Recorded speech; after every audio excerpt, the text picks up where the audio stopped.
الحمدللہ وکفا والصلاة والسلام علی عبادہ الذین اصطفیٰ اما بعد فاعوذ باللہ من الشیطان الرجیم بسم اللہ الرحمن الرحیم یا ایہا الذین آمنوا ارکعوا واسجدوا واعبدوا ربکم وافعلوا الخیر لعلکم تفلحون وجاہدوا فی اللہ حق جہادہ هو اجتباکم وما جعل علیکم فی الدین من حرج ملت ابیکم ابراہیم هو سماکم المسلمین من قبل وفی ھذا لیکون الرسول شہیدا علیکم وتکونوا شہداء علی الناس فَأَقِيمُوا الصَّلَاةَ وَآتُوا الزَّكَاةَ وَاعْتَصِمُوا بِاللَّهِ هُوَ مَوْلَاكُمْ فَنِعْمَ الْمَوْلَى وَنِعْمَ النَّصِيرُ صدق اللہ العظیم رب اشرح لي صدری ویسر لي امری واحلل عقدۃ من لسانی یفقہوا قولی اللہم ربنا الہمنا رشدنا واعذنا من شرور انفسنا اللہم ارنا الحق حقا وارزقنا اتباعہ وارنا الباطل باطلا وارزقنا اجتنابہ اللہم وفقنا لما تحب وترضى آمین یا رب العالمین۔ سورہ حج کا آخری رکوع جس پر ہمارے اس مطالعہ قرآن حکیم کے منتخب نصاب کا درس نمبر 15 مشتمل ہے، اور جس سے اس منتخب نصاب کے حصہ چہارم کا آغاز ہوتا ہے،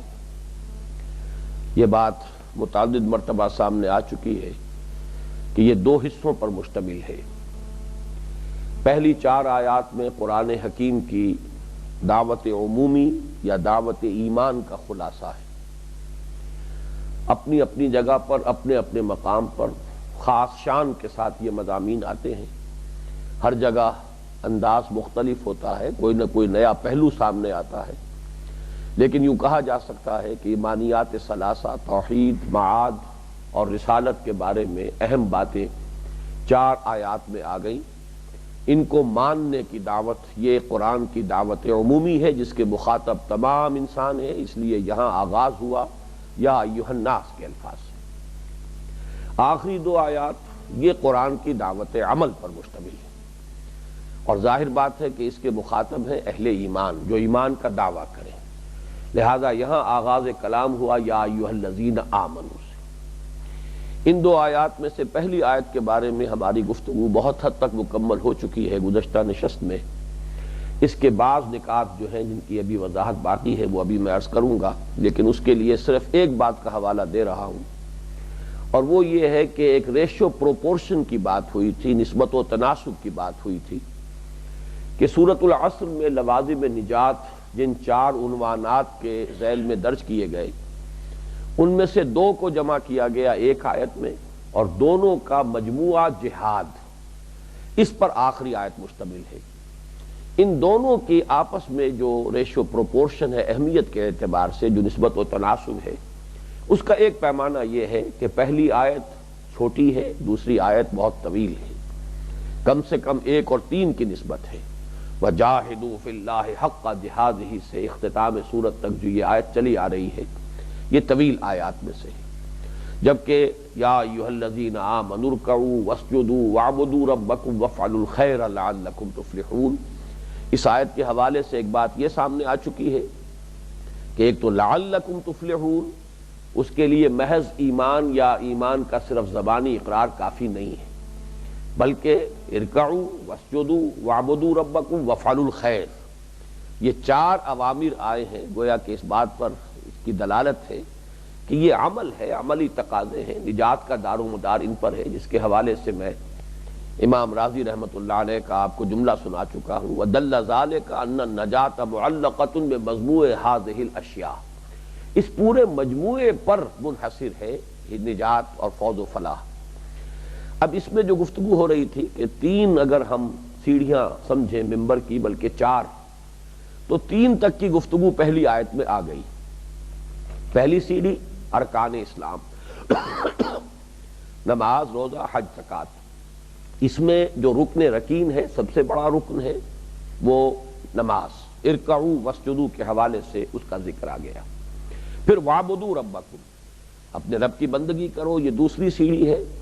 ہمہ تن، ہمہ وقت، ہمہ وجوہ اللہ کی اطاعت، اس کی محبت سے سرشار ہو کر۔ بہت گمبھیر معاملہ ہو گیا، بہت اس کے اندر وسعت پیدا ہو گئی۔ پھر تیسری سیڑھی ہے فعل خیر، اچھے کام، وفعلوا الخیر، اچھے کام کرو۔ اور میں یہ عرض کر چکا ہوں کہ اس کو آپ یوں سمجھیے کہ یہ خود اپنی جگہ پر دو حصوں پر مشتمل ہے۔ فعل خیر، اچھا کام، اس کا ایک بنیادی تصور ہے جس کو ہم خدمت خلق کا عام طور پر جو عنوان دنیا میں ہوتا ہے اس کے ذیل میں ہم جانتے ہیں، بھوکے کو کھانا کھلانا، پیاسوں کے لیے پانی کا اہتمام کرنا، اسی طریقے سے بیماروں کی دوا دارو کا معالجے کا بندوبست کرنا، یتیموں کے لیے یتیم خانے کھولنا، بیواؤں کی خبرگیری کا اہتمام کرنا، مساکین کے لیے دارالمساکین جو ہے ان کا انعقاد اور ان کا قیام عمل میں لانا وغیرہ۔ یہ تو وہ تصور ہے کہ جس کا تعلق ہے پوری نوع انسانی سے، یہ ایک تو مشترک میراث ہے نوع انسانی کی۔ ایمان کے حوالے سے اصل میں جو اس میں دوسری منزل وجود میں آتی ہے خدمت خلق کی، وہ ہے لوگوں کی ہدایت کے لیے کوشاں ہونا، تاکہ ان کی ابدی زندگی، اخروی زندگی، ہمیشہ کی زندگی وہ درست ہو جائے، اللہ تعالیٰ کے عذاب سے بچ سکیں، اللہ تعالیٰ کی سزا جو ہے جہنم کی بدترین سزا، اس سے اپنے آپ کو بچا سکیں۔ یہ دعوت الی الخیر، اور اس دعوت کے لیے ظاہر بات ہے کہ اصل بنیاد اور جڑ اور اس کے لیے مرکز و محور قرآن مجید ہے۔ میں ایک دو باتیں اس وقت آپ سے عرض کرنا چاہتا ہوں۔ ایک تو یہ کہ ان کے مابین بھی جو نسبت و تناسب ہے، اس پہلی آیت میں جو چار چیزیں آئی ہیں جن میں سے پہلی دو کو ہم عبادت سے تعبیر کر سکتے ہیں، اور پھر فعل خیر اور فعل خیر کی دو منزلیں، ان کے مابین بھی ایک نسبت و تناسب ہے جس کو ہمیں سمجھ لینا چاہیے۔ یہ بھی گویا کہ دین کے فہم اور تفقہ جو ہے دین کا، اس کا ایک اہم موضوع ہے۔ اس کے حوالے سے میں عرض کر رہا ہوں سب سے پہلے کہ جو پہلی منزل ہے اس خدمت خلق کی، یعنی اپنا مال خرچ کرنا لوگوں کی تکالیف کو رفع کرنے کے لیے، حاجت روائی کے لیے، لوگوں کے مصائب سے نجات دلانے کے لیے، بیماری سے اور احتیاج سے ان کو نجات دلانے کے لیے انفاق مال۔ ایک آیہ مبارکہ جس کا اس سے پہلے کئی مرتبہ حوالہ آ چکا ہے اور ہمارے اس منتخب نصاب کے درس دوم کے ضمن میں وہ بہت اہتمام کے ساتھ اس کا حوالہ تھا، لن تنالوا البر حتى تنفقوا مما تحبون۔ ہمارے ہاں عام جو ریشو پروپورشن ہے وہ یہ کہ نماز، روزہ، نوافل، عبادات، اس میں زیادہ انہماک جو ہے، اس کی اہمیت لوگوں کے پیش نظر زیادہ ہے۔ عام ہمارا مذہبی مزاج جو ہے، اگر آپ اس کا جائزہ لیں گے، تجزیہ کریں گے، تو ان کی اصل اہمیت ہے لوگوں کے ذہنوں میں، جبکہ قرآن کہتا ہے کہ لن تنالوا البر حتى تنفقوا مما تحبون، تم نیکی کے مقام تک رسائی حاصل کر ہی نہیں سکتے جب تک کہ خرچ نہ کرو وہ شے، اس شے میں سے جو تمہیں محبوب ہو۔ اللہ کی راہ میں اپنا محبوب مال اور اللہ کی راہ میں خرچ کرنا، یہ دو اعتبارات سے ہے۔ ایک ہے لوگوں کی مشکلات کو دور کرنے کے لیے، غریبوں کو کھانا کھلانے کے لیے، اطعام المساکین، اور دوسرے یہ ہے کہ اللہ کے دین کے لیے خرچ کرنا۔ لیکن یہ خرچ کرنا جو ہے، یہ بہترین مال، اپنا پسندیدہ ترین مال، وہ اللہ کی راہ میں خرچ کیا جائے۔ تو معلوم ہوا کہ یہ نماز روزے کے بجائے اصل شے جس کو قرآن مجید ایمفیسائز کر رہا ہے وہ یہ ہے۔ اسی طریقے سے ایک حدیث مبارک جو ہے وہ بار بار ہمارے ہاں حوالہ اس کا آ چکا ہے، من یحرم الرفق فقد حرم الخیر کلہ، جو شخص دل کی نرمی سے محروم ہو گیا، جس کے دل میں رقت قلبی نہیں ہے، جو کسی بھوکے کو دیکھ کر تڑپ نہیں اٹھتا، جو کسی محتاج کو دیکھ کر اس کے باوجود کہ اس کی ضرورت کو پورا کرنے پر قادر ہو، اگر اس کے لیے اہتمام نہیں کرتا، کوشاں نہیں ہوتا، تو گویا کہ یہ کل کے کل خیر سے محروم ہے۔ تو ہمارا جو درس نمبر 2 ہے آیت البر، اس میں اس مضمون پر تفصیل کے ساتھ گفتگو ہو چکی ہے، لیکن میں نے چاہا کہ یہاں پھر اس ریشو پروپورشن کو اپنے ذہن میں دوبارہ جو ہے اس نسبت کو صحت کے ساتھ، درستگی کے ساتھ قائم کر لیں۔ جو دوسری منزل ہے اس کے حوالے سے میں 2 حدیثیں آپ کو سنانا چاہتا ہوں، یعنی دعوت الی الخیر، لوگوں کو خیر کی تعلیم دینا، لوگوں کو بھلائی کی طرف بلانا، لوگوں کو اللہ کی طرف دعوت دینا، ومن احسن قولا ممن دعا الی اللہ وعمل صالحا وقال اننی من المسلمین، لوگوں کو خیر کی تلقین کرنا، خیر کی تعلیم دینا، اس کا کیا درجہ ہے، اور خاص طور پر یہ کہ نماز روزے کے حوالے سے، نفلی عبادات کے حوالے سے ایک بات ذہن میں رہنی چاہیے کہ جہاں تک فرائض کا تعلق ہے، فرض نماز وہ تو اولین شے ہے،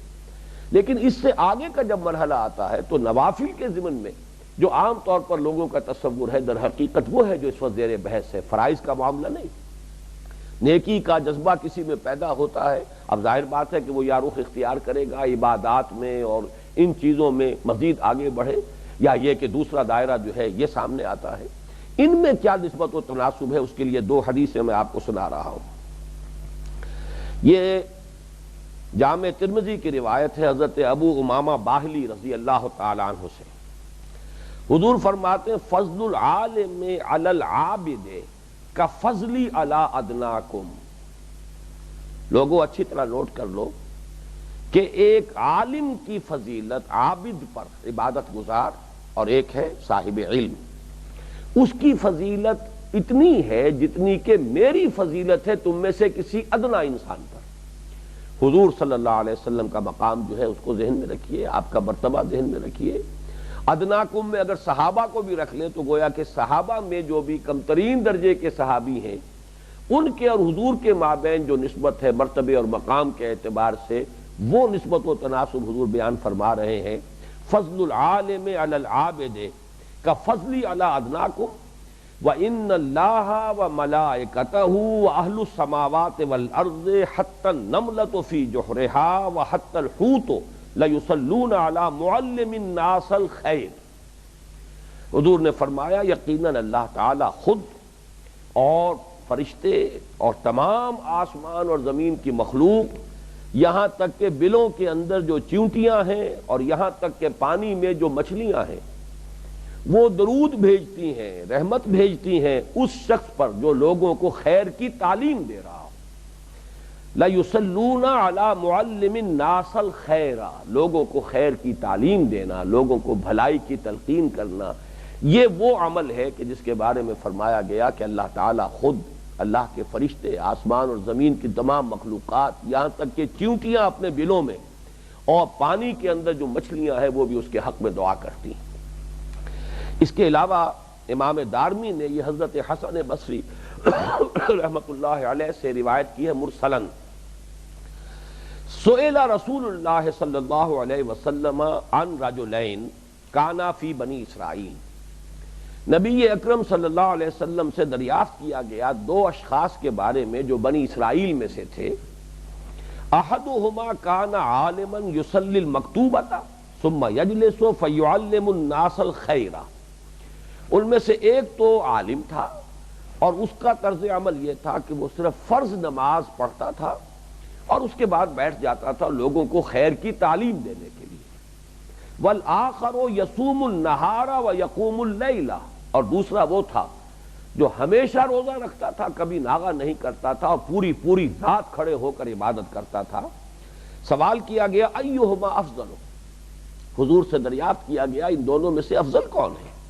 قال رسول اللہ صلی اللہ علیہ وسلم، اس پر جواب دیا نبی اکرم صلی اللہ علیہ وسلم نے، فضل ھذا العالم الذی یصلی المکتوبۃ ثم یجلس فیعلم الناس الخیر علی العابد الذی یصوم النہار ویصلی اللیل کفضلی علی ادناکم، کہ تم نے جو سوال سامنے رکھا ہے، جو تقابل تم چاہتے ہو، تو وہ شخص کے جو فرض نماز پڑھتا ہے صرف اور پھر وہ اپنا وقت صرف کرتا ہے لوگوں کو خیر کی تعلیم دینے میں، اس کی فضیلت اس شخص پر کہ جو ہمیشہ روزہ رکھتا ہے، صائم الدہر ہے، اور جو پوری رات نماز پڑھتا ہے، اس پر اس کی فضیلت وہی ہے جو میری فضیلت ہے تم میں سے کسی ادنا انسان پر۔ یہ ریشیو پروپورشن ہے در حقیقت کہ جو ہمارے ہاں، اول تو یہ کہ جو بھی مادیت کا غلبہ ہے تو مذہبی مزاج کے لوگ اب رہ کتنے گئے ہیں، جو رہ گئے ہیں ان کے ہاں وہ ریشیو پروپورشن برعکس ہو گئی ہے۔ یہ جو اس کے اندر جو نسبت و تناسب کا معاملہ الٹا ہو گیا ہے، تو اس کی وجہ سے یہ کہ خیر کے آگے پھیلنے کا، خیر کے بڑھنے کا اب کوئی امکان نہیں رہا، جب تک کہ اس ریشیو پروپورشن کو اثر نو جو صحیح ہے، جو نسبت و تناسب درست ہے، اس کے مطابق اس کو استوار نہ کیا جائے۔ اب آگے چلیے، یہ تو پہلی آیت تھی، یا ایھا الذین آمنوا ارکعوا واسجدوا واعبدوا ربکم وافعلوا الخیر لعلکم تفلحون۔ اے ایمان کے دعوے دارو، رکوع کرو، سجدہ کرو، اپنے رب کی بندگی اور پرستش کرو، اچھے کام کرو، لوگوں کی حاجت روائی مشکل کشائی میں اپنا مال خرچ کرو، اور لوگوں کو خیر کی دعوت اور خیر کی تلقین اور خیر کی تعلیم میں اپنی صلاحیتیں کھپاؤ تاکہ تم فلاح پاؤ۔ اللہم ربنا اجعلنا منہم، اے اللہ ہم سب کو ان لوگوں میں شامل ہونے کی توفیق عطا فرما۔ اب دوسری آیت آ رہی ہے کہ جس کے نسبت و تناسب کو میں نے کل آپ کی توجہ اس کی جانب مبذول کرائی تھی، وَجَاهِدُوا فِي اللَّهِ حَقَّ جِهَادِهِ۔ آج جب میں اس نسبت و تناسب کے لیے، جب انسان کا ذہن سب کانشیس مائنڈ ہے، ورک کرتا ہے از خود، سوچ رہا تھا کہ اس کو کیسے بیان کیا جائے، تو آپ نے دیکھا ہوگا کہ بعض پہاڑی علاقوں میں درجہ بدرجہ ایک رینج آئی پہاڑ کی، اس کی اونچائی ہے جو بھی ہے، اس کے بعد کچھ وادی ہے، پھر دوسری رینج اس سے اونچی ہے، تیسری رینج اس سے اونچی ہے، اور پھر چوتھی رینج پر جا کر پھر بڑا اونچا میدان آ جاتا ہے۔ ہمارے ہاں یہ پاکستان میں بھی بعض علاقوں میں ہے، بلتستان کے اور یہ جو دوسرا علاقہ ہے چلاس کا، اس کے مابین بھی ایک ایسا بہت بلندی کے اوپر پھر بہت بڑا کھلا میدان ہے۔ یہ علاقے جو ہے کوہستان کے اندر اس طرح کے ہوتے ہیں، تو یوں سمجھیے بالکل کہ یہ تین سیڑھیاں، ایک دو تین، اور چوتھا پھر جو ہے جیسے کہ ممبر کے اوپر جا کر پھر وہ اس کا ایک پلیٹ فارم سا بن جاتا ہے۔ اس نسبت و تناسب کو اپنے ذہن میں قائم کیجئے اس آیت کو سمجھنے کے لیے، جاہدوا فی اللہ حق جہادہ، اور جہاد کرو۔ اب جہاد کے لفظ کے بارے میں چونکہ بہت ہی ابھی قریب ہی ہمارا یہ درس گزرا ہے سورۃ الحجرات کا، اور اس میں وہ آیت مبارکہ ہم پڑھ چکے ہیں، انما المؤمنون الذین آمنوا باللہ ورسولہ ثم لم یرتابوا وجاہدوا باموالہم وانفسہم فی سبیل اللہ۔ اس جہاد کے لوازم کیا ہیں، اس کی منازل کیا ہیں، اس کے مراحل کیا ہیں، وہ پوری تفصیل کے ساتھ بحث آ چکی ہے، لہذا جہاد پر اب یہاں کوئی لغوی بحث نہیں ہوگی۔ لیکن یہاں ایک لفظ آیا ہے کہ جو قرآن مجید میں صرف دو مقامات پر ہے، اور یہ ایسی ہی صورتوں میں ہے کہ جن کے بارے میں یہ رائے ہے کہ وہ مکی ہیں۔ عام اصطلاح ہے جہاد فی سبیل اللہ، اللہ کی راہ میں جہاد۔ جہاں کہیں بھی قرآن مجید میں اصطلاح کے طور پر لفظ جہاد آتا ہے تو فی سبیل اللہ۔ یہاں ہم دیکھ رہے ہیں جاہدوا فی اللہ، یہاں سبیل کا لفظ ابھی محذوف ہے۔ ابھی میں نے اس لیے کہا کہ یہ سورہ حج بھی ان صورتوں میں سے ہے کہ جن کے بارے میں اس کے اکثر و بیشتر حصے کے تو مکی ہونے کے بارے میں سمجھتا ہوں کہ کوئی اشتباہ والی بات نہیں ہے، اس کے مضامین پر اگر غور کیا جائے، اگرچہ چند آیات اس کی ایسی ہے کہ جو مستثنی ہے، اور جو اگر مدنی نہیں ہے تو جیسا کہ میں عرض کر چکا ہوں اس سے پہلے اثناء سفر ہجرت میں نازل ہوئی۔ دوسری صورت جو بالاتفاق مکی ہے سورہ عنکبوت ہے، اس میں بھی یہ بغیر سبیل کے لفظ آیا ہے، اس کی آخری آیت۔ اور یہ بھی نوٹ کر لیجئے کہ سورہ عنکبوت جو ہے اس کا پہلا رکوع اس منتخب نصاب کا جو اگلا حصہ، پانچواں حصہ، اس کا پہلا درس ہے۔ جیسے یہ چوتھے حصے کا پہلا درس ہے، ایسے ہی سورہ عنکبوت کا پہلا رکوع پانچویں حصے کا پہلا درس ہے۔ اور مکی صورتوں میں چونکہ جہاد کا لفظ آیا ہی بہت کم ہے، جہاد کی اصطلاح اصلاً تو پورے طور پر نکھر کر مدنی صورتوں میں آئی ہے، لیکن سورہ عنکبوت بھی اس اعتبار سے مستثنیٰ ہے، پہلے رکوع میں بھی لفظ آیا ہے، وَمَنْ جَاهَدَ فَإِنَّمَا يُجَاهِدُ لِنَفْسِهِ۔ جو کوئی جہاد کرتا ہے وہ یہ نہ سمجھے کہ وہ اللہ پر کوئی احسان کرتا ہے یا اللہ کے رسول پر کوئی اس کا احسان ہے۔ جو کوئی جہاد کر رہا ہے وہ اپنے لیے کر رہا ہے، اپنے اجر و ثواب کے لیے، اپنی عاقبت کے لیے، اپنی آخرت کو درست کرنے کے لیے کر رہا ہے۔ وہ کوئی احساس اپنے اندر پیدا نہ ہونے دے کہ اللہ اور اس کے رسول پر وہ کوئی احسان کر رہا ہے۔ پھر یہ کہ مکی صورتوں میں یہ لفظ آیا ہے مشرک والدین کے لیے بھی، سورہ عنکبوت کے پہلے رکوع میں بھی ہے، سورہ لقمان میں بھی، وہ بھی ہمارے منتخب نصاب میں شامل ہے، ہمارا تیسرا درس ہے، پہلے حصے میں شامل ہے، اور اس میں بھی آیا ہے کہ وَإِن جَاهَدَاكَ مشرک والدین کے بارے میں، وَإِن جَاهَدَاكَ لِتُشْرِكَ بِي يَا عَلَىٰ أَن تُشْرِكَ بِي مَا لَيْسَ لَكَ بِهِ عِلْمٌ فَلَا تُطِعْهُمَا۔ اگر تمہارے والدین تمہیں مجبور کریں، تم پر دباؤ ڈالیں، تم سے جہاد کریں کہ تم میرے ساتھ شرک کرو، تو ان کا کہنا نہ مانو۔ سورہ عنکبوت کے اختتام کے اوپر جو آیت آتی ہے وَالَّذِينَ جَاهَدُوا فِينَا لَنَهْدِيَنَّهُمْ سُبُلَنَا، وہ لوگ جو ہمارے لیے جہاد کریں گے۔ اب یہ فینا کا ترجمہ ابھی میں لیے کر رہا ہوں، لیکن یہ کہ میں وضاحت ابھی عرض کروں گا کہ وَالَّذِينَ جَاهَدُوا فِينَا، یہ دوسری مثال ہے، اور ایک مثال یہ ہے جَاهِدُوا فِي اللَّهِ حَقَّ جِهَادِهِ۔ اس کے ضمن میں ایک تو کچھ صوفیانہ انداز تعبیر ہے اس لفظ کی، اس اسلوب کی، اور وہ یہ ہے کہ جو اصطلاحات ہیں اہل تصوف کے ہاں، سیر الی اللہ، سیر فی اللہ، سیر عن اللہ الی اللہ، یہ گویا کہ معرفت کے 3 مراحل ہیں یا سلوک کے 3 مراحل ہیں۔ ایک پہلا مرحلہ اللہ کی طرف تقرب الی اللہ کے درجے انسان طے کرتا چلا جائے۔ جو فاصلے ہیں یہ فاصلے جو ہے مادی نہیں ہے، یہ فاصلے معنوی ہیں، ورنہ تو اللہ تعالی ہماری رگے جان سے بھی قریب ہے۔ نحن اقرب الیہ من حبل الورید، انسان سے اس کی رگے جان سے بھی ہم قریب ہیں، لیکن فاصلے معنوی جو ہے بہت ہیں۔ ان فاصلوں کو کم کرتے کرتے واقعتاً اللہ کا قرب حاصل کر رہا ہے انسان، درجہ بدرجہ آگے بڑھ رہا ہے، یہ ہے سیر الی اللہ۔ پھر ایک مرحلہ آتا ہے جبکہ اللہ کی ذات و صفات کے بارے میں اس کا غور و فکر اور مراقبہ ہوتا ہے، اور جس کو مراقبہ معیت کہتے ہیں یہ اہل تصوف، یہ گویا کہ یہ ہے سیر فی اللہ، اللہ کی ذات و صفات میں انہماک ہے اور مراقبہ ہے۔ اور پھر تیسرا مرحلہ آتا ہے سیر عن اللہ الی اللہ۔ اب عن جو آتا ہے وہاں سے ہٹنے کے لیے، اس مقام پر پہنچنے کے بعد اب واپسی شروع ہوتی ہے، لیکن واپسی کس لیے؟ تاکہ اوروں کو بھی اس راستے کی طرف دعوت دی جائے۔ یہ نعمت جو ہے وہی فعل الخیر جو ہے وہ فعل الخیر، یہ دولت اگر ہمیں حاصل ہوئی ہے تو ہم دوسروں کو بھی یہ دولت جو ہے ان تک پہنچائیں، انہیں بھی لذت آشنا کریں، اللہ کی محبت سے انہیں آشنا بنائیں، اللہ کی محبت جو ہے ان کے دلوں میں پیدا کریں۔ تو ہے تو عن اللہ لیکن الی اللہ، مقصود اللہ ہی ہے۔ یہ ہے در حقیقت 3 مراحل سلوک کے، بلکہ اس کے ضمن میں بارہا میں نے عرض کیا ہے، علامہ اقبال نے خطبات میں سے اپنا ایک خطبہ شروع کیا ہے، شیخ عبد القدوس گنگوہی رحمۃ اللہ علیہ کی ایک کوٹیشن ان کے ایک حوالے سے، اور اس کے حوالے سے انہوں نے مسٹک ایکسپیرینس اور پروفیٹک ایکسپیرینس کے درمیان فرق کیا ہے۔ عام طور پر جو اولیاء اللہ ہوتے ہیں ان کی کیفیت یہی ہوتی ہے کہ وہ سیر سلوک طے کرتے ہوئے جب قرب الہی حاصل ہو گیا تو اب اس میں جو لذتیں ہیں، بیٹھے رہے تصور یارا کیے ہوئے، اب یہ جو کیفیت ہے اس میں جو لذت ہے وہ جا کر لوگوں کو گلی گلی جا کر انہیں تبلیغ کرنا، انہیں حق کی دعوت دینا، ان کی گالیاں سننا، کسی نے کوئی فقرہ چست کر دیا، کسی نے کہا پاگل ہیں، کسی نے کہا مجنون ہو گئے ہیں، کسی نے کہا اچھے بھلے آدمی تھے پتہ نہیں کیا ہوا ہے، کوئی آسیب آ گیا ہے۔ اب ظاہر بات ہے اس سے تکدر ہوتا ہے طبیعت کے اوپر، تو کاہے کو انسان یہ جو کیفیت ہے اس کو چھوڑ کر جائے۔ تو شیخ عبد القدوس گنگوہی رحمۃ اللہ علیہ کا ایک قول ہے کہ محمد عربی بالائے آسمان رفت و باز آمد، بخدا اگر من رفت میں باز نہ آمد میں۔ محمد عربی تو آسمانوں سے اوپر چلے گئے، 7ویں آسمان تک پہنچ گئے اور پھر واپس آ گئے، خدا کی قسم اگر کبھی میں پہنچ جاتا کبھی واپس نہ آتا۔ تو یہ فرق ہے کہ نبی جو ہے وہ آتا ہے واپس۔ اس کے لیے ایک آپ اپنے ذہن میں چاہیں تو بالکل ایک مادی تمثیل بھی رکھ لیجئے۔ حضرت موسیٰ پہاڑ پر چڑھ کر گئے ہیں، کوہ طور پر ہم کلامی ہو رہی ہے، کتنا قرب ہے، کلم اللہ موسیٰ تکلیما، لیکن حکم مل رہا اذهب الى فرعون انه طغى، جاؤ۔ اب ظاہر بات ہے کہاں وہ مخاطبہ الہی کی جو اور مکالمہ الہی کی لذت ہے، کہاں وہ کیفیت ہے، کہاں جا کر فرعون کے دربار میں اس کی جلی کٹی سننی ہے۔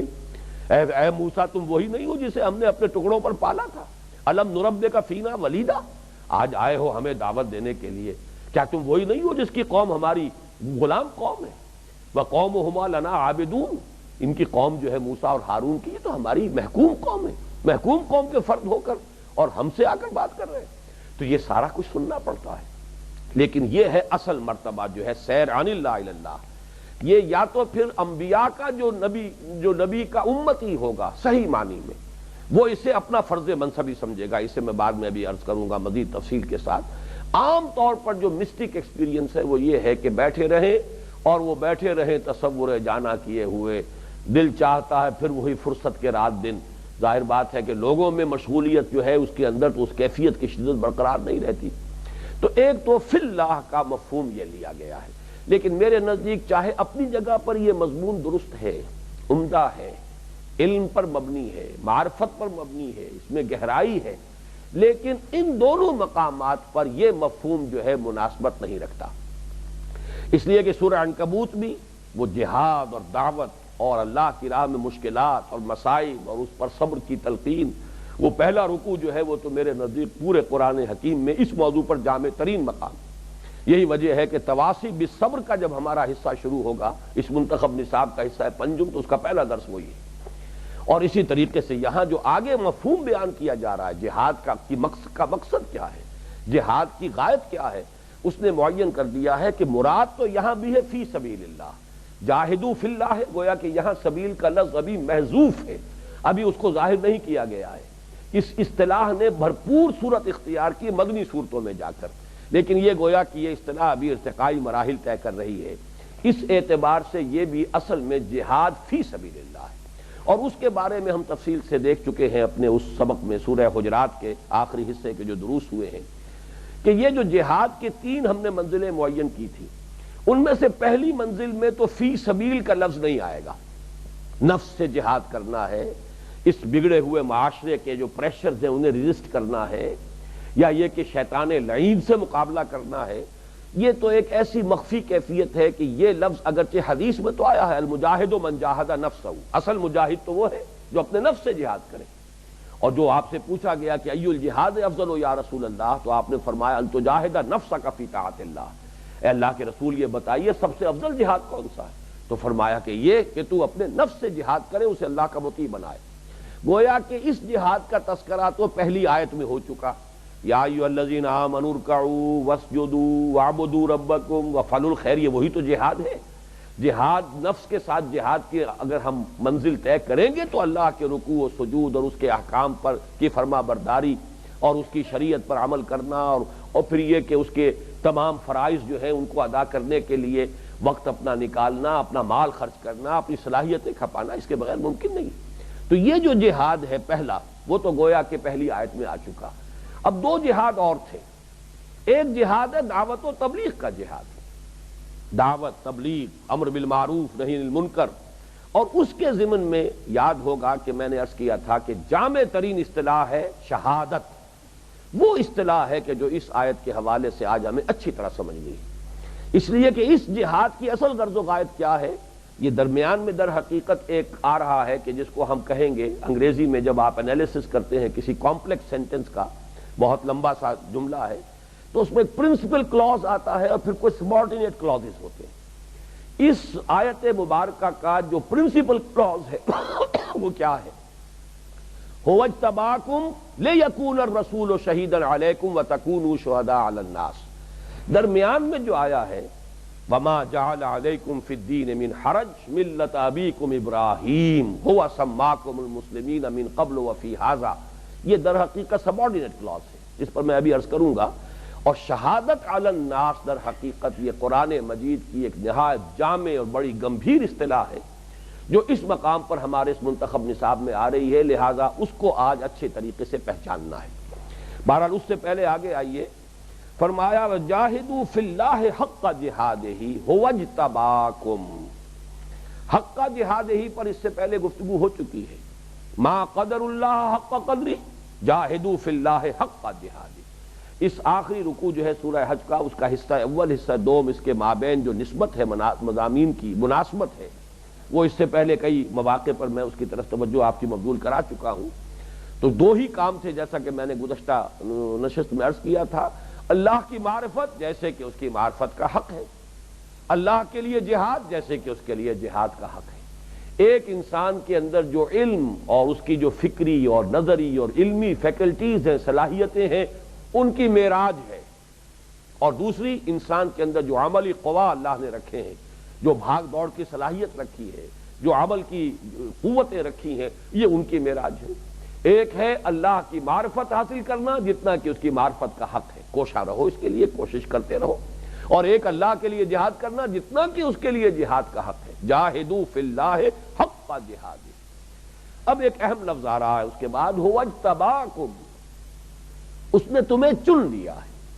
یہ پہلے کی نشستوں میں کسی ایک نشست میں جو اس درس پر ہوئی ہیں، متعدد نشستیں اس سے قبل، اس میں عرض کر چکا ہوں، استفاء اور اجتباء، ان 2 الفاظ کو پہچانیے۔ اور عجیب ہے یہ رکوع اس اعتبار سے جامعیت کا ایک مظہر یہ بھی ہے، جیسے میں نے عرض کیا ما قدر اللہ حق قدری جاہدوا فی اللہ حق جہادی، اسی طرح اللہ یصطفی من الملائکۃ رسلا ومن الناس، یہ حصہ اول میں آیا ہے، هو اجتباکم، اس نے تمہیں چن لیا ہے۔ اور استفاء اور اجتباء یہ بہت قریب المفہوم ہے، تقریباً مترادف الفاظ ہیں۔ چن لینا، پسند کر لینا،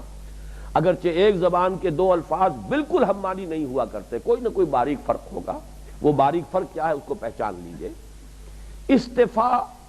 اس کے لیے انگریزی کا مناسب ترین لفظ ہوگا ٹو چوز، چوائس۔ چوائس میں کسی چوز کرنے والے کی پسند، اس کے ذوق، اس کے اپنے معیار کو اصل فیصلہ کن دخل ہے۔ اجتباء ٹو سلیکٹ، سلیکشن، سلیکشن میں کوئی مقصد سامنے ہوتا ہے جس کے لیے سلیکشن کرنا ہے، جس کے لیے کیا صلاحیتیں درکار ہیں، کیا اس میں اوصاف مطلوب ہیں، اس کے اعتبار سے سلیکٹ کرنا۔ تو یہ دو جو الفاظ ہیں انگریزی کے، to choose and to select, وہ ہے در حقیقت ان دونوں الفاظ کے مابین معنوی اعتبار سے ربط و تعلق کو ظاہر کرنے کے لیے، کیونکہ ہم میں سے اکثر انگریزی زبان کے ان دونوں الفاظ کے مابین جو باریک سا فرق ہے اسے سمجھ سکتے ہیں، تو اس کے حوالے سے اس کا سمجھنا آسان ہے۔ قرآن مجید میں یہ دونوں الفاظ بغیر صلے کے بھی آتے ہیں، کوئی حرف جار اس کے بعد نہیں، ایسے ہی آ گیا۔ لیکن یہ کہ اگر صلہ آتا ہے تو عام طور پر استفاء کے ساتھ صلہ آتا ہے علی، اللہ ان اللہ اصطفیٰ آدم و نوحا و آل ابراہیم و آل عمران علی العالمین۔ اعلیٰ ہوتا ہے کسی پر ترجیح دینا، اللہ نے لوگوں میں سے چن لیا، پسند کر لیا۔ میں اس کی سادہ ترین مثال دیا کرتا ہوں کہ جیسے کوئی گلاب کا پودا ہے، اس میں کئی پھول لگے ہوئے ہیں، کسی کے دستے ہنائی نے اس میں سے کوئی پھول لے لیا، اس کو توڑ لیا، اب یہ اس کا اپنا چوائس ہے،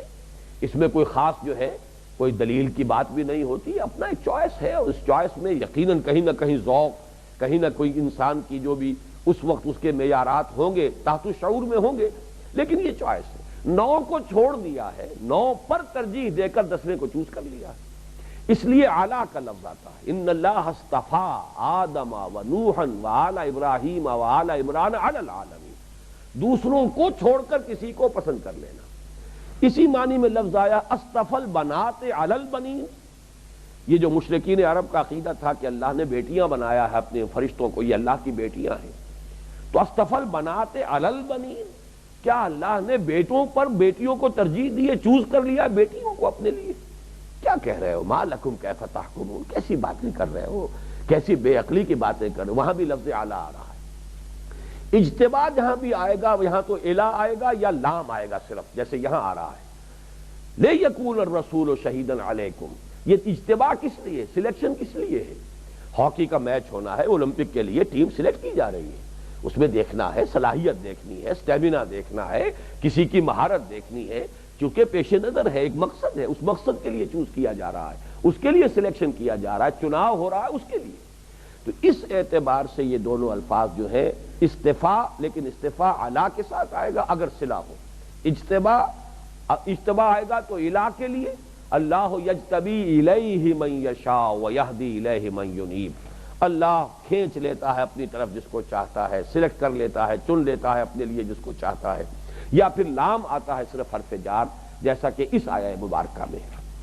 اب یہاں جو اصل جو قابل غور بات ہے اور قابل توجہ ہے وہ یہ ہے کہ یہ لفظ یہاں کیوں آیا ہے، ہو اجتباکم، وہ لفظ کے جو بہت ہی متوازی لفظ ہے استفاء کا۔ پہلی آیت میں لفظ استفاء آیا انبیاء کے، اچھا یہ بھی نوٹ کر لیجئے یہ دونوں الفاظ حضور کے لیے مستعمل ہیں، محمد مصطفیٰ، احمد مجتبی، یہ دونوں مفعول ہیں، استفاء سے مفعول بنا مصطفیٰ، چنے ہوئے پسندیدہ، اللہ کے پسندیدہ بندے۔ اسی طریقے سے مجتبی، جن کو کہ سلیکٹ کر لیا ہے اللہ نے، جن کو چوز کر لیا اللہ نے۔ اب یہ دونوں الفاظ اب میں جو بول رہا ہوں یہ ہم معنی الفاظ کے اعتبار سے، جب حضور کے لیے آئیں گے تو گویا کہ یہ مترادف کے طور پر ہی آ گئے۔ یہ یہاں کیوں چنا گیا مسلمانوں کے لیے، هو اجتباکم، تمہیں اس نے چن لیا ہے، کس لیے؟ وہ سلسلہ رسالت میں ایک تیسری کڑی کے طور پر۔ یہ ہے اہم نقطہ کہ یہ سلسلہ رسالت جو ہمیشہ سے 2 کڑیوں پر مشتمل رہا، رسول ملک، رسول بشر۔ اب ختم نبوت کا منطقی نتیجہ یہ نکلا ہے کہ اب اس میں تیسری کڑی کی حیثیت سے، تیسرے لنک کی حیثیت سے امت محمد صلی اللہ علیہ وسلم ہمیشہ کے لیے اس کے ساتھ ملحق کر دی گئی کہ وہ فریضہ رسالت کے جو پہلے انبیاء اور رسل ادا کرتے تھے، اب قیام قیامت اس امت کو ادا کرنا ہے پوری نوع انسانی کے حق میں۔ اس لیے کہ محمد صلی اللہ علیہ وسلم کی بعثت ہے پوری نوع انسانی کے لیے. وَمَا أَرْسَلْنَاكَ إِلَّا كَافَّةً لِلنَّاسِ بَشِيرًا وَنَذِيرًا. یہ بلکہ صحیح تر الفاظ میں یوں کہیے جیسے کہ میں نے حضرت موسیٰ کے بارے میں بھی مختلف مواقع پر عرض کیا کہ دو بعثتوں کے ساتھ مبعوث ہوئے حضرت موسیٰ. ایک بعثت تھی الی فرعون وآلہ، آل فرعون کی طرف، ایک بعثت تھی بنی اسرائیل کی طرف. ان دونوں بعثتوں کے تقاضے مختلف ہیں. اسی طرح حضور دو بعثتوں کے ساتھ مبعوث ہوئے. آپ کی بعثت خصوصی ہے فی الامیین، جن میں سے آپ خود ہیں. هو الذی بعث فی الامیین رسولا منہم یتلو علیہم آیاتہ ویزکیہم ویعلمہم الکتاب والحکمہ. اور بعثت عمومی ہے الی کافۃ الناس بشیرا ونذیرا. آپ کے اپنے زمانے میں بھی جتنے لوگ تھے ان کی طرف بھی آپ مبعوث کیے گئے، اور تا قیامت جتنے انسان آنے ہیں ان کی طرف بھی آپ مبعوث کیے گئے. اب سوال یہ ہے کہ فریضہ رسالت حضور نے ادا کیا، اتمام حجت اگر کیا ہے تو وہ تو آپ کی حیات طیبہ میں تو صرف جزیرہ نماء عرب کے انسانوں تک ہو سکا. باقی وہ مشن کی تکمیل تو ابھی باقی ہے. بقول اقبال وقت فرصت ہے کہاں، کام ابھی باقی ہے. نور توحید کا اتمام ابھی باقی ہے. اتمام حجت یہاں پہ، بلکہ نور توحید کے اتمام کی بجائے اب لفظ یہاں پر ذہن میں لائے اتمام حجت، نوع انسانی پر حجت کا اتمام کرنا. اب یہ فرض منصبی ہے کہ جو امت محمد صلی اللہ علیہ وسلم کے حوالے کیا گیا ہے، یہ بار گراں ہے جو امت کے کندھے پر آ گیا ہے. تو اگرچہ محمد کا امتی ہونا صلی اللہ علیہ وسلم بہت بڑی فضیلت ہے. هو اجتباکم، اس نے تمہیں چن لیا ہے. جیسے انبیاء جن کا استفاء ہوتا تھا، جن کو اللہ چن لیتا تھا، ان کو رتبے بلند ملے ہیں، مقامات اونچے ہیں، لیکن جن کے رتبے ہیں سوا ان کی سوا مشکل ہے. کیسی کیسی مصیبتیں انہوں نے جھیلی ہیں، کیسی کیسی مشکلات ان کے راستے میں آئی ہیں. لوگوں کے تانے سنے ہیں، لوگوں کی گالیاں سنی ہیں، پتھراؤ ہوئے ہیں، تکلیفیں جھیلی ہیں، تب جا کر کہیں وہ اتمام حجت کا حق ادا کر سکیں. خود حضور کی سیرت مطہرہ کا اگر ایک طاہرانہ بھی جائزہ لیا جائے، طاہرانہ نگاہ سے، تو آپ اندازہ کیجئے کہ حضور نے فرمایا کہ کیسی کیسی ابتلاؤں میں سے میں گزرا ہوں. ایک حدیث تو اس الفاظ کی بھی ہے کہ تمام انبیاء اور رسول کو اللہ کی راہ میں جو تکلیفیں جھیلنی پڑی ہیں، مجھے تنہا وہ سب کی سب جھیلنی پڑی. یہ ساری مشکلات ہوئی ہیں، تب جا کر کہیں اتمام حجت ہوا ہے. اور تب کہیں جا کر، جیسا کہ میں آپ کو بتا چکا ہوں کہ حضور نے حجۃ الوداع میں پھر لوگوں سے گواہی لی ہے، الا هل بلغت. یہ اجتباء کا لفظ یہاں اس لیے آیا کہ مسلمانوں اپنے نصیب پر فخر کرو. جسے بھی امت محمد میں شامل ہونے کی یہ سعادت نصیب ہو گئی ہے، تہنیت ہے، مبارکباد ہے. تمہارا چوائس ہو گیا، تمہارا سلیکشن ہو گیا. جیسے آپ کسی کو اپنے دوستوں میں سے کسی کو اگر کوئی اہم پوسٹ ہے جس کے لیے کہیں انٹرویو دیا تھا اور وہاں اس کا سلیکشن ہو گیا ہے تو آپ مبارکباد دیتے ہیں. تو مسلمانوں اپنے نصیب پر فخر کرو، تمہیں اللہ نے چن لیا ہے. هو اجتباکم، تمہارا اجتباء ہو گیا ہے، تم چن لیے گئے ہو. تمہیں اب اس رسالت کی زنجیر میں ایک تیسری مستقل کڑی کے لیے تا قیامت مستقل تیسری کڑی کی حیثیت سے شامل کر لیا گیا ہے. یہ ہے اس لفظ کی اصل حقیقت. وَجَاهِدُوا فِي اللَّهِ حَقَّ جِهَادِهِ هُوَ اجْتَبَاكُمْ. اب جیسا کہ میں نے عرض کیا کہ پرنسپل کلوز آگے جا کر جڑے گا هُوَ اجْتَبَاكُمْ. کس لیے اجتباء کیا ہے؟ لِيَكُونَ الرَّسُولُ شَهِيدًا عَلَيْكُمْ وَتَكُونُوا شُهَدَاءَ عَلَى النَّاسِ، تاکہ رسول گواہ بنے تم پر اور تم گواہ بنو پوری نوع انسانی پر. اس کے درمیان میں جو سبارڈینیٹ کلوز آیا ہے اب اس پر غور کیجئے. وَمَا جَعَلَ عَلَيْكُمْ فِي الدِّينِ مِنْ حَرَجٍ مِلَّةَ أَبِيكُمْ إِبْرَاهِيمَ. اس نے تمہیں چن لیا ہے اور تم پر دین میں کوئی تنگی نہیں رکھی. یہ تمہارے باپ ابراہیم ہی کا طریقہ ہے. یہ جو ٹکڑا ہے اس سبارڈینیٹ کلوز کا، اس کے 3 لیولز ہیں. اس کا مخاطب اولین کون ہے؟ جو حضرت ابراہیم کی اولاد میں سے بنی اسماعیل ہوں، جو بھی آباد ہیں وہاں پر مکے کے اندر یا عرب میں، جو براہ راست حضرت ابراہیم کی نسل سے، ان کے لیے یہ دین ایک اعتبار سے نہایت آسان، اس لیے کہ ان کی تو گویا کہ اپنی آبائی روایات میں یہ چیزیں شامل تھیں. جیسے کہ خانہ کعبہ کے بارے میں کوئی شخص، کوئی ہندی، کوئی اور کہیں اور کا رہنے والا، کوئی جاپانی، اس کی تو نسبت ہوگی خانہ کعبہ کے ساتھ صرف دین اسلام کے حوالے سے، لیکن قریش مکہ کی نسبت تو کعبے کے ساتھ اپنے نیشنل مونومنٹ کی حیثیت سے بھی تھی. آخر یہ ان کا اپنا آبائی اور قومی جو ہے وہ ایک مقام ہے، ان کی اس کی روایات قومی جو ہے اس کے ساتھ وابستہ ہیں، اور صدیوں سے نسل بعد نسل جو ہے اس کا طواف ہو رہا ہے۔ اسی طریقے سے جو شریعت محمدی تیار ہوئی ہے صلی اللہ علیہ وسلم، اس میں بھی اصل تانا بانا جو ہے وہ ان لوگوں کی جو اپنی رسومات تھیں، جو ان کے سوشل کسٹمز تھے، وہ اس کا اصل بلو پرنٹ ہے۔ اس میں جو چیز غلط تھی وہ نکال دی، جو کم تھی شامل کر دی، مائنس پلس ہوا اس کے ساتھ، باقی جو کچھ وہاں ہو رہا تھا ٹھیک ہے۔ جو چیزیں وہاں تھیں انہی کو لے کر اس میں جمع اور تفریق کر کے جو چیزیں غلط ہیں تراش دی گئیں، علیحدہ کر دی گئیں، جو چیزیں کمی اس میں شامل کر دی گئی، لیکن بیسک تو وہی ہے۔ اس اعتبار سے اس آیت کا، اس ٹکڑے کا، اس سبارڈینیٹ کلاس کا مخاطب اولین اور جو بدرجہ کمال جو مخاطب اور مصداق ہے وہ تو ہے حضرت ابراہیم کی جو نسل سے لوگ تھے، کہ یہ ان کی آبائی روایات بھی ہیں، حضرت ابراہیم ان کے جد امجد بھی ہیں، ان کا وہ دین فطرت، ان کی فطرت کی تعلیمات، دین حنیفی کے وہ مدعی تھے، حضرت ابراہیم کی طرف اپنے آپ کو منسوب کرتے تھے۔ گویا کہ وہ اگر اس دین کو قبول کر رہے ہیں تو کوئی انہوں نے اجنبی شے قبول نہیں کی ہے، یہ تو ان کی گھر کی شے ہے، یہ تو ان کی اپنی میراث ہے۔ هو اجتباکم وما جعل علیکم فی الدین من حرج ملۃ ابیکم ابراہیم۔ البتہ اس میں دوسرے درجے میں، ثانوی درجے میں طبعاً داخل ہو جائیں گے وہ لوگ بھی، وہ اہل عرب کہ جو چاہے حضرت ابراہیم کی نسل سے نہیں تھے، لیکن بہرحال جس کو آج کل ہم کہتے ہیں نیچرلائزیشن کے ذریعے سے شہری بن جانا، ایک شہری کسی ملک کا ہوتا ہے اور ایک آ گیا، آ کر آباد ہو گیا، نیچرلائزڈ ہو گیا، اس معاشرے کے اندر جذب ہو گیا، اب وہ اسی کا ایک حصہ بن گیا، تو اہل عرب بھی طبعاً اس میں شامل ہیں۔ اس لیے کہ جب انہوں نے مکے کا جو مقام اور مرتبہ تھا اور خانہ کعبہ کی جو اہمیت تھی اور اس کا جو تقدس تھا، اس کو قبول کر لیا، اختیار کر لیا، اب اسے ان کے معاشرے کے اندر ایک مرکزیت حاصل ہو گئی، تو اس اعتبار سے گویا کہ طبعاً وہ بھی اس میں شامل ہو گئے کہ وما جعل علیکم فی الدین من حرج ملۃ ابیکم ابراہیم، یہ تمہارے باپ ابراہیم ہی کا طریقہ ہے۔ تیسرے درجے میں اصل میں کہ جو غیر ابراہیمی اور غیر عرب ہیں، ان کے بارے میں یہ کہا جائے گا کہ ثانوی درجے میں وہ بھی یہاں مراد ہو جائیں گے،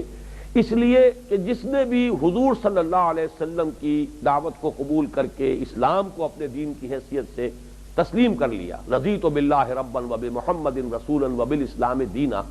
گویا کہ وہ معنوی طور پر حضرت محمد صلی اللہ علیہ وسلم کے ساتھ وابستہ ہو گیا، اور گویا کہ وہ بھی معنوی اور روحانی اولاد ہے اب محمد کی بھی اور ابراہیم کی صلی اللہ علیہ وسلم علیہ الصلوۃ والسلام۔ اس اعتبار سے لیکن اس میں وما جعل علیکم فی الدین من حرج، اس کا ایک پہلو اور سامنے آئے گا، اور وہ یہ کہ واقعتاً دین اسلام دین فطرت ہے، اس میں کوئی غیر فطری قدغنے ہے ہی نہیں، اس میں انسان کے اندر جتنے جبلی تقاضے اللہ نے رکھے ہیں ان کی بھرپور تسکین کا جائز راستہ کھول دیا گیا ہے۔ یہاں تو کسی بھی اپنے جبلی تقاضے کو غیر فطری طور پر روکنے کے لیے کوئی حکم نہیں ہے۔ اس اعتبار سے دین فطرت ہونے کے حوالے سے یہ آسان ہے، یہ ہلکا ہے، کوئی غیر فطری قدغنے نہیں ہے، کوئی غیر فطری مطالبے نہیں ہیں۔ اس اعتبار سے یہ گویا کہ پوری نوع انسانی کے اعتبار سے بھی بات کہی جائے گی، وَمَا جَعَلَ عَلَيْكُمْ فِي الدِّينِ مِنْ حَرَجٍ هُوَ سَمَّاكُمُ الْمُسْلِمِينَ مِنْ قَبْلُ وَفِي هَذَا، اس نے تمہارا نام رکھا مسلمان پہلے بھی اور اس میں بھی۔ اس میں ذرا نوٹ کیجئے کہ ایک اختلاف رائے ہے کہ ہوا سے مراد کیا ہے، چونکہ عام قاعدہ عربی زبان کا یہی ہے کہ ضمیر کا مرجع اگر قریب میں تلاش کیا جائے اور موجود ہو قریب میں تو دور جانا جو ہے وہ درست نہیں ہوتا۔ قریب میں مرجع حضرت ابراہیم ہے، ملۃ ابیکم ابراہیم ہوا سماکم، اب ہوا اور ابراہیم کے درمیان تو بس ایک وقفہ سا ہی ہے نا، باقی تو متصل ہیں۔ ایک رائے یہ ہے کہ اس سے مراد ہے حضرت ابراہیم، اور اس کے لیے شہادت بھی موجود ہے کہ حضرت ابراہیم کی وہ دعا جو سورہ بقرہ میں منقول ہوئی ہے، ربنا وجعلنا مسلمین لک ومن ذریتنا امۃ مسلمۃ لک، اے رب ہمارے ہم دونوں باپ بیٹا کو ابراہیم اور اسماعیل جب خانہ کعبہ کی تعمیر کر رہے تھے، وَإِذْ يَرْفَعُ إِبْرَاهِيمُ الْقَوَاعِدَ مِنَ الْبَيْتِ وَإِسْمَاعِيلُ، تو وہ دعائیں کر رہے تھے، ربنا وجعلنا مسلمین لک، یہ دعا اس میں شامل ہے، اے اللہ ہم دونوں باپ بیٹا کو اپنا مسلم بنائے رکھ اور ہماری اولاد میں سے ایک امت مسلمہ اٹھائیے۔ تو حضرت ابراہیم نے گویا کہ وہاں نام تجویز کر دیا ہے اس امت کا، امت مسلمہ، ہوا سماکم المسلمین۔ اس معنی میں وفی ھذا میں اب تعویل کرنی پڑے گی، اور وہ تعویل یہ ہوگی کہ گویا کہ ابراہیم نے جو تمہارا نام رکھا تھا اللہ نے اس کی توثیق کر دی ہے اس قرآن میں، اور یہی نام اس نے تمہارے لیے پسند کر لیا ہے۔ چنانچہ یہ مضمون آ چکا ہے ہمارے اس منتخب نصاب میں، جو جامع اسباق کا میں سے چوتھا تھا، حامیم سجدہ کی آیات، وَمَنْ أَحْسَنُ قَوْلًا مِّمَّنْ دَعَا إِلَى اللَّهِ وَعَمِلَ صَالِحًا وَقَالَ إِنَّنِي مِنَ الْمُسْلِمِينَ۔ مسلمان ہونا در حقیقت یہ تمہارے لیے علامت ہے، اور تمہارے لیے اس میں علم جو ہے وہ یہ ہے کہ تم مسلمان ہو۔ تو گویا کہ یہاں تعویل ہوگی کہ یہ وفی ھذا یہ گویا کہ توثیق ہے اللہ تعالیٰ کی طرف سے حضرت ابراہیم نے جو نام تمہارا رکھ دیا تھا، اگر ہوا کا مرجع ابراہیم مانا جائے، لیکن اکثر حضرات کی رائے یہ ہے کہ یہاں پر ہوا سے مراد اللہ ہے، اللہ ہی نے تمہارا نام رکھا تھا مسلمان، پہلے بھی اور اس میں بھی، ہوا سماکم المسلمین من قبل وفی ھذا۔ چنانچہ حضرت ابی ابن کعب رضی اللہ تعالی عنہ، جس کے بارے میں حضور نے فرمایا ہے کہ اقرؤہم ابی ابن کعب، ان کے نزدیک تو یہاں پر ہوا قطعی طور پر اللہ مراد ہے، اللہ سماکم المسلمین من قبل وفی ھذا، یہ ان کا قول ہے۔ بہرحال یہ ایک تفسیری مسئلہ ہے جس کے بارے میں مختلف آراء میں نے آپ کو بتا دی۔ اصل جو اہم مضمون ہے وہ اس کے بعد وہ پرنسپل کلاس جو آ رہا ہے، جس پر اگلی نشست میں گفتگو ہوگی، لِيَكُونَ الرَّسُولُ شَهِيدًا عَلَيْكُمْ وَتَكُونُوا شُهَدَاءَ عَلَى النَّاسِ۔ یہ ہے وہ مقصد جس کے لیے جہاد کرنا ہے، جتنا کہ جہاد کا حق ہے، جس کے لیے تمہارا سلیکشن ہوا ہے، جس کے لیے تم چنے گئے ہو۔ لِيَكُونَ الرَّسُولُ شَهِيدًا عَلَيْكُمْ وَتَكُونُوا شُهَدَاءَ عَلَى النَّاسِ۔ اس پر انشاءاللہ اگلی نشست میں گفتگو ہوگی۔ بارک اللہ لی ولکم فی القرآن العظیم ونفعنی وإیاکم بالآیات والذکر الحکیم۔